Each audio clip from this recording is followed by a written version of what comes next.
ঠিক 1 বছর আগে এসেছিলাম টাকিতে, আর সেবার টাকিতে এসে কয়েকটা মেন সাইট সিনে ঘুরেছিলাম। বাকি থেকে গিয়েছিল আরও কিছু সাইট সিন, তো সেইটাই কভার করতে আবার এই বছর চলে এসেছি টাকিতে। আমার পিছনে আছে ইছামতি নদী, আর ওপারটা যদি দেখেন, ওপারটা বাংলাদেশ।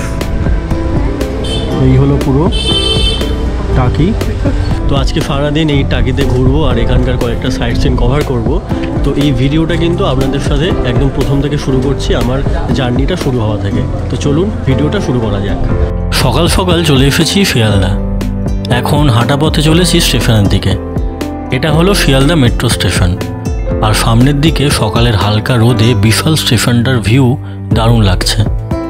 এত সকালে চারিদিকে মানুষের কত ব্যস্ততা। আর হ্যাঁ, আজকে এই জার্নিতে আমার সাথে যাচ্ছে আমার ট্রাভেল পার্টনার অর্পণ। তো এখন সময় হচ্ছে 7:15। আমি অনেকটা আগেই চলে এসেছি শিয়ালদাতে। আমার ট্রেন আছে 7:40-এর শিয়ালদা হাসনাবাদ লোকাল। ট্রেনটা অ্যানাউন্স করলেই রওনা দেবো সেই প্ল্যাটফর্মের দিকে। আর আমি এখন আছি 1 নম্বর প্ল্যাটফর্মে, আর এখানে আছে শিয়ালদা শান্তিপুর লোকাল।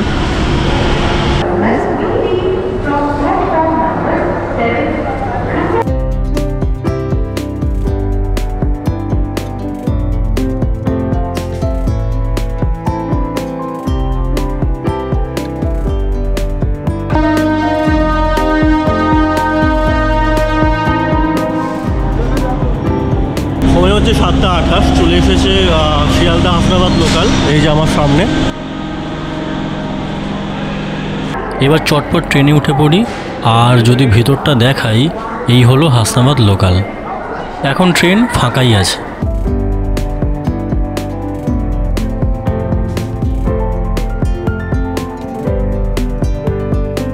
সময় হচ্ছে 7:40, একদম এক্স্যাক্ট টাইমে ছেড়ে দিয়েছে শিয়ালদা হাসনাবাদ লোকাল।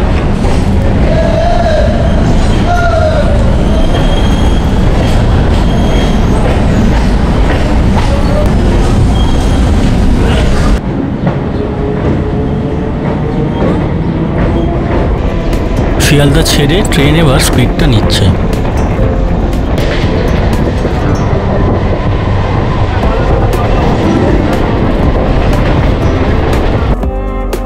ছোট বড় নানা স্টেশনকে পেছনে ফেলে ট্রেন এই গ্রাম বাংলার সুন্দর ভিউগুলো সাথে নিয়ে চলেছে আমাদের গন্তব্য টাকিতে।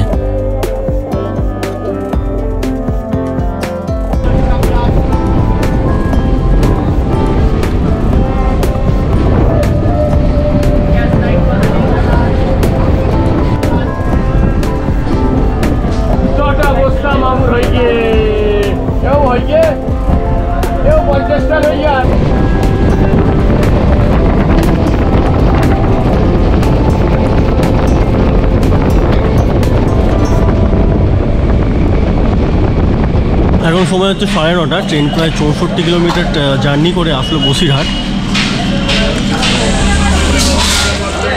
আর 3টে স্টেশনের পর আমার গন্তব্য টাকি, আর এটা যেতে আরও সময় লাগবে 12 মিনিট মতো।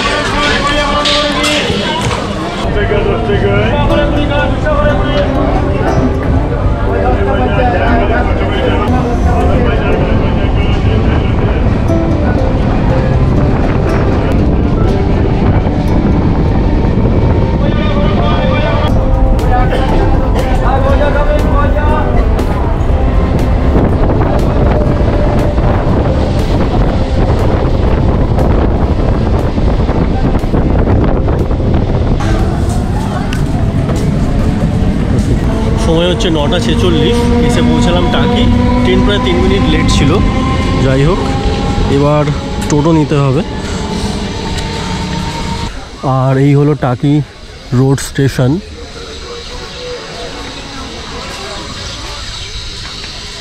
আমি এখন স্টেশনের বাইরে থেকে টোটো নেব, আর টোটো নিয়ে চলে যাব রাজবাড়ি ঘাটের দিকে।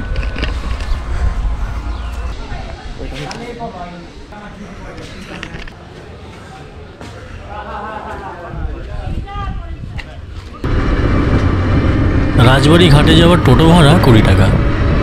সেখানে যাওয়ার আগে আমরা ব্রেকফাস্ট সেরে নিচ্ছি। আমরা নিয়েছি কচুরি আর ঘুগনি।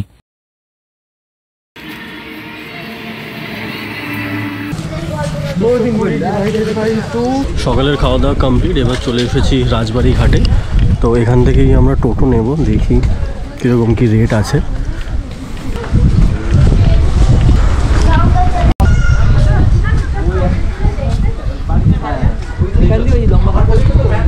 চলে এসেছি ইছামতি নদীর একদম ধারে। আমার পিছন দিকেই দেখা যাচ্ছে ইছামতি নদী, আর একদম ওপারটা কিন্তু বাংলাদেশ।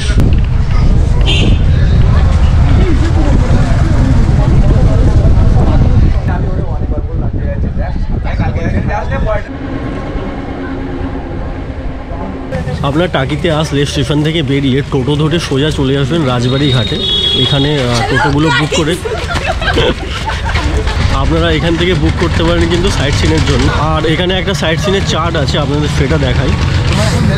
এখানে টোটাল 3টে প্যাকেজ আছে, আপনারা ভিডিওটা পজ করে ডিটেলসটা দেখে নিতে পারেন। আমি গত বছর টাকি এসে প্রথম প্যাকেজের সাইট সিনগুলো ঘুরেছিলাম, যেখানে ছিল মিনি সুন্দরবন, জেনারেল শঙ্কর রায়চৌধুরীর বাড়ি, এছাড়া গয়নার বাক্স ও বিসর্জন সিনেমার শুটিংয়ের সাইট। আপনারা সেই ভিডিওটা না দেখে থাকলে এই ভিডিও ডেসক্রিপশন অথবা প্লে লিস্ট চেক করতে পারেন। যাই হোক, আজকে আমরা সেকেন্ড সাইট সিনটা করব, যেখানে দেখা যাবে 300 বছরের পুরনো জোড়া শিব মন্দির, 400 বছরের পুরনো দুর্গা দালান, প্রতীক সৈকত আর ত্রিশক্তি কালীমায়ের মন্দির। এছাড়া আমরা নিজেরা পায়ে হেঁটে রাজবাড়ি অর্থাৎ পূবের বাড়ি এবং 400 বছরের পুরনো বিখ্যাত কুলেশ্বরী কালীবাড়ি ঘুরব। কথা বলতে বলতে চলে এলাম জোড়া শিব মন্দির।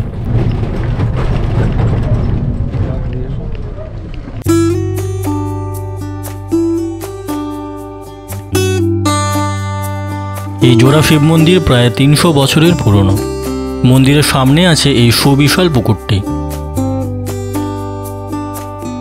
এখন বেলা হয়ে গেছে, তাই মন্দিরটা বন্ধ পেলাম।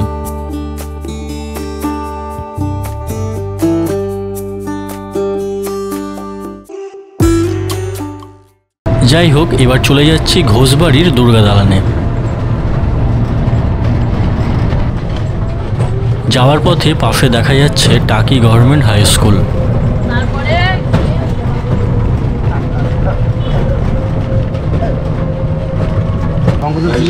আর এইখানকার জমিদার ওই জমিদারে যাওয়ার জন্য সুড়ঙ্গ রাস্তা ওইটা, ওই দেখো ভিতরে ঢোকো, ওইটা সুড়ঙ্গ হচ্ছে, দেখো পুজো না যাবো ওই সুড়ঙ্গ দিয়ে ওই জমিদার বাড়ি, রাজবাড়ি ঘাটের জমিদার বাড়ি ওদের যাওয়ার রাস্তা, আন্ডারগ্রাউন্ডে গুপ্ত যে বলে না, ওর নিচে খাবো। আচ্ছা, বুঝো।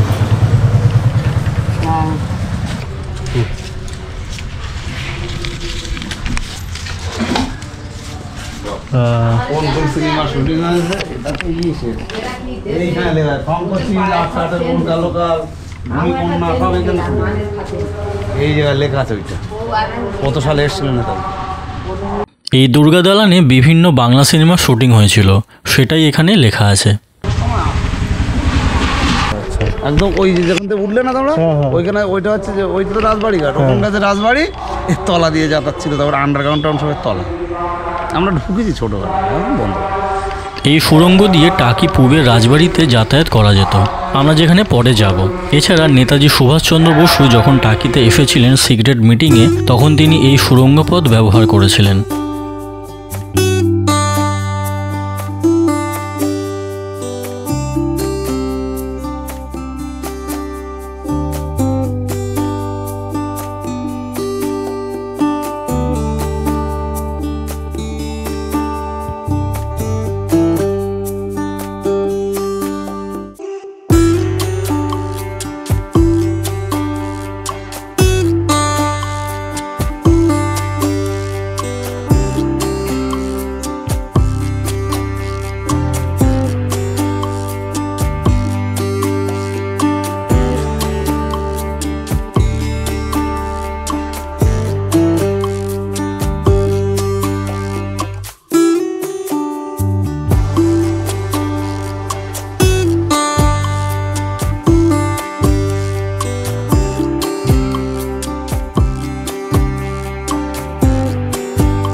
এবার রওনা দিচ্ছি নেক্সট গন্তব্যে।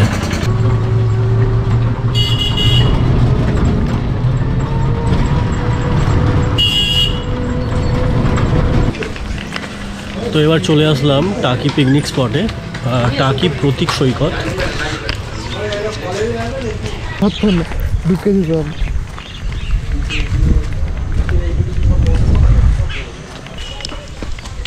ইছামতি নদীর ধারে এই পার্কটা খুব সুন্দরভাবে সাজানো, আর নদীর জল তো একদম আজকে পুরো জোয়ার এসেছে এই টাইমে, তাই নদীর ঢেউ স্রোত অনেকটাই বেশি।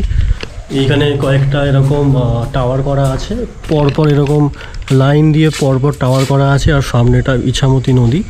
খুব সুন্দর জায়গাটা, চারদিকে গাছপালায় ভরা। আপনাদের নদীর একদম ধার থেকে ঘুরিয়ে আনি, চলুন।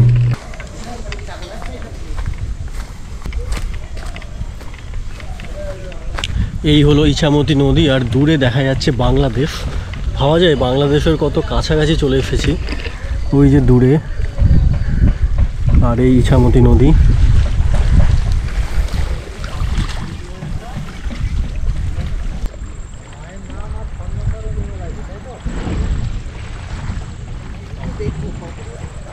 এখন দাঁড়িয়ে আছি ইছামতি নদীর ধারে, খুব সুন্দর পরিবেশ। আর আজকে আমার ট্রাভেল পার্টনার অর্পণ, ও এসেছে মেদিনীপুর থেকে। আমি বলবো কি বলবে?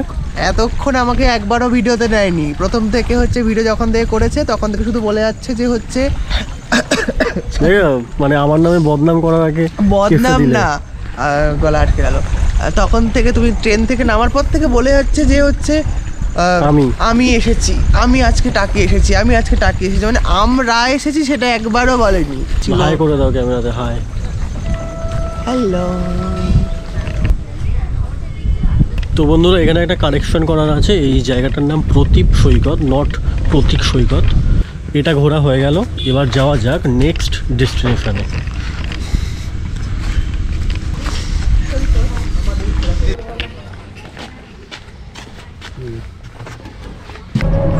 এবার চলেছি ত্রিশক্তি কালী মন্দিরে। এটা হলো টাকি শ্মশান।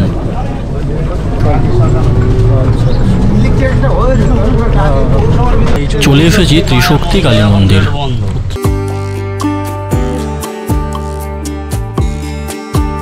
এখন মাকে মধ্যাহ্ন ভোগ দেওয়া হয়েছে, তাই মন্দিরের দরজা বন্ধ, একটু পরে দরজা খুলবে। আমরা তো তখন পাশে মহাদেবের দর্শনটা করে নিই।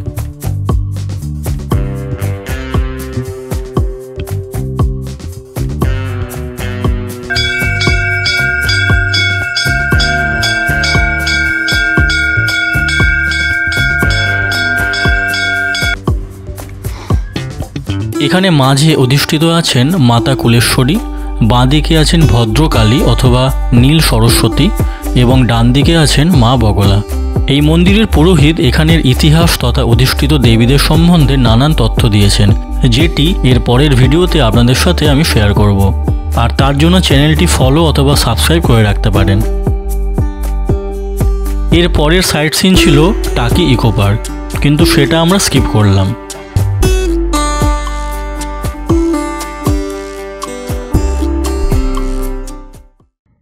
এবার আমরা পায়ে হেঁটে চলে যাব নেক্সট ডেস্টিনেশনে। তো এবার চলে আসলাম টাকি রাজবাড়ি, যেটাকে পূবের বাড়ি নামেও ডাকা হয়।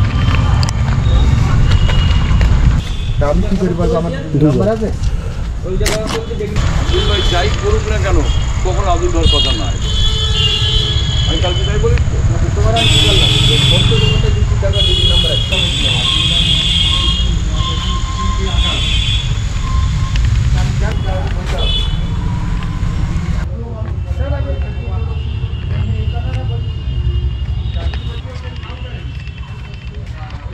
খুব ঐতিহ্যপূর্ণ এই রাজবাড়ি, আর দেখতেই পাচ্ছেন স্ট্রাকচারটা অনেক পুরনো। আর এই তার পাশে একটা পুকুর আছে।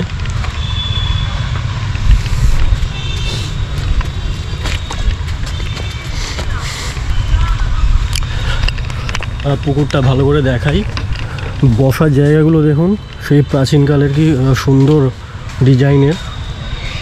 এই যে, আর এই বড় দিঘি।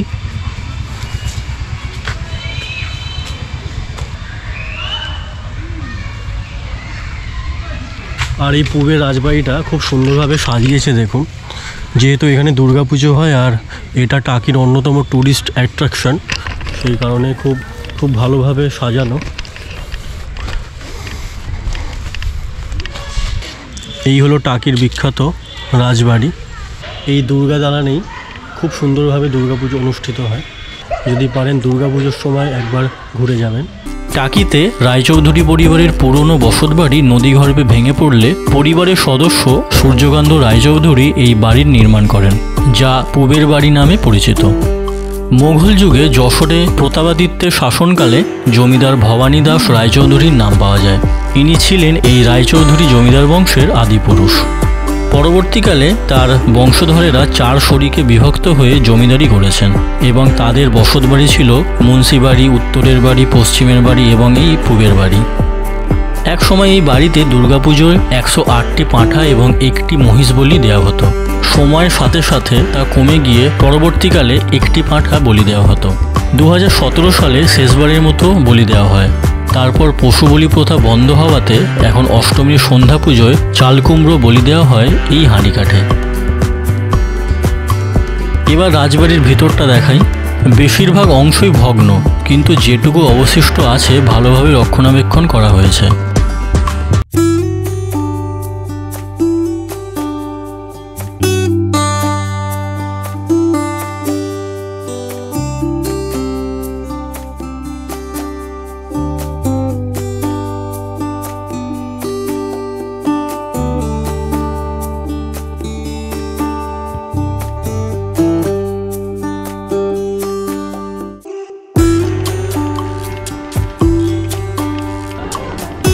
এবার হাঁটা পথে চলে আসলাম 400 বছরের পুরনো কুলেশ্বরী কালীবাড়ি।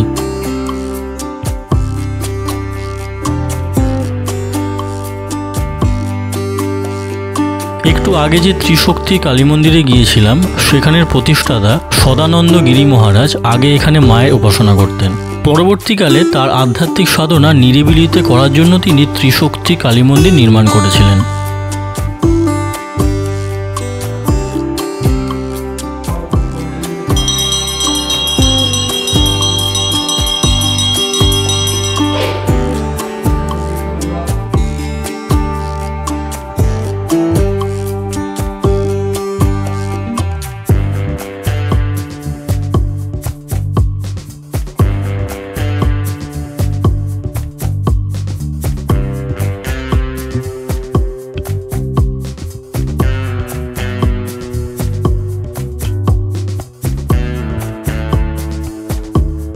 তো বন্ধুরা, আজকের এই ভিডিওটা আপনাদের কেমন লাগলো অবশ্যই কমেন্ট করে জানাবেন। আর যদি ভালো লেগে থাকে একটা লাইক করবেন। আর বঙ্গ ব্যাকপ্যাকারকে সাবস্ক্রাইব করতে ভুলবেন না। আপনাদের সাথে দেখা হবে বঙ্গ ব্যাকপ্যাকারে আবার একটা নতুন ভিডিওতে। তো ততদিন একটু অপেক্ষা করুন। আজকের মতো টাটা।